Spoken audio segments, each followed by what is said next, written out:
Dosa zina ni kalau boleh Islam nak tutup. Sebab tu Nabi tak nak ambil kes Maiz, Nabi tak nak ambil kes. Pasal apa? Pasal tuduhan zina ni, dia tuduhan sepanjang hayat. Sekali kita buat dan orang tahu, seumur hidup kita kena tanggung bebanan dia. Sebab tu nak tuduh orang berzina, Islam kata kena bawa 4 orang saksi. Tak cukup 4 orang saksi, orang yang tuduh pula kena hukuman qazaf.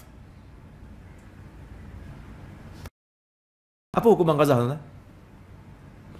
80 kali sebatan kerana tuduh orang lain berzina.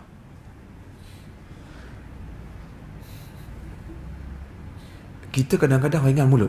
Bukan tuan-tuan lah. Ni saya sebut orang kampung saya dengar video saya. Bila saya selalu sebut, ini bukan tuan-tuan, ni orang kampung saya. Dia kata, bila orang kampung kau?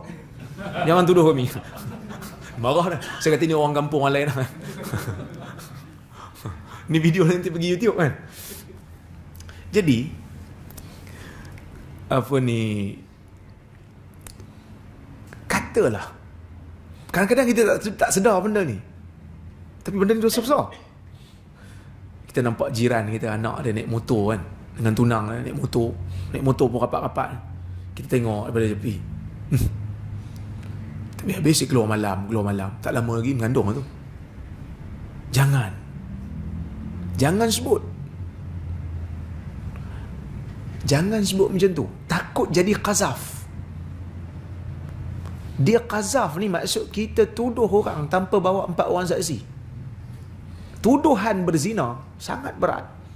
Walaupun kita nampak dah perbuatan tu berlaku, tak cukup saksi, jangan bawa kes pergi mahkamah.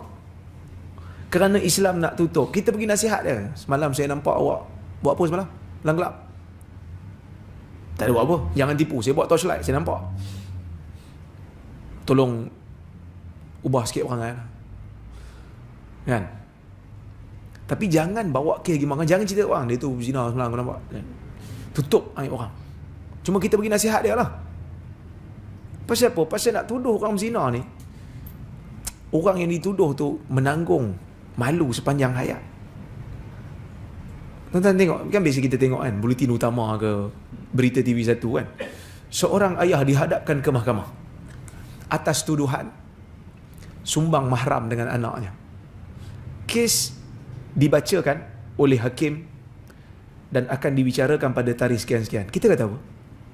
Tak gunanya bapak. Ada anak sendiri pun dicabul. Tuan-tuan, baru sebutan kes, belum bicara lagi, belum sabit kesalahan, tapi kita dah buat judgement dulu. Belum tahu salah betul lagi.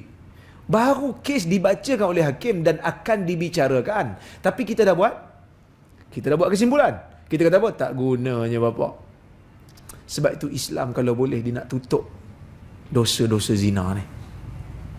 Dia berbeza dengan rogol. Rogol lain. Rogol memang kena lah sebab dia paksa. Ni zina. Suka sama suka. Kalau boleh tutup, taubat seorang-seorang. Jangan buka.